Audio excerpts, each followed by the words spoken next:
गौना कहरा के राजा जी चल गईला बहरी राजा जी। घर आज मोर सैया जी मन नाही लागे सैया जी। आपके मेहरिया बोले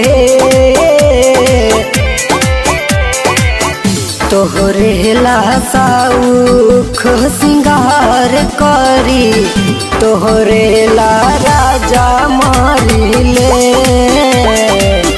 तोहरे ला साउख सिंगार करी तोहरे ला राजा मारिले।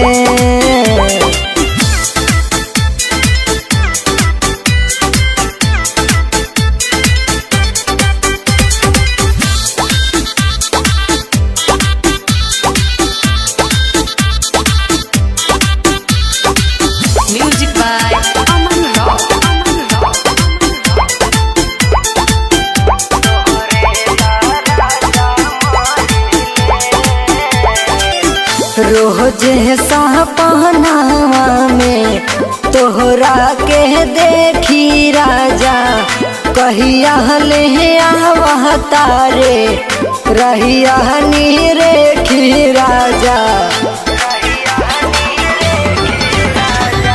खुद से भी ज्यादा राजा तोहरा के हम त प्यार कर ले।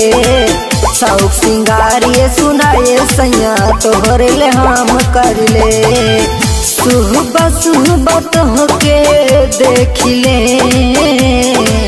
हाँ तोहरे ला साउख सिंगार करी तोहरे ला राजा मारिले।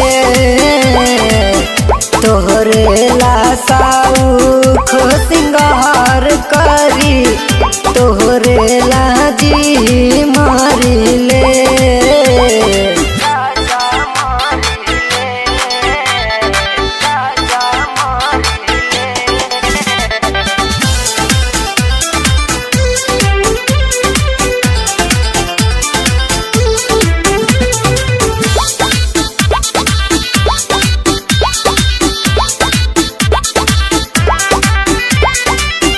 तोहरा में बसेला हो हमरो पहरनवा राजा।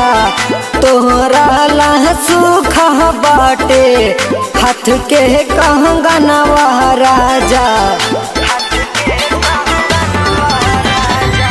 कैफो न बिन पिया तोहरे ला बिंदिया उदास रहले।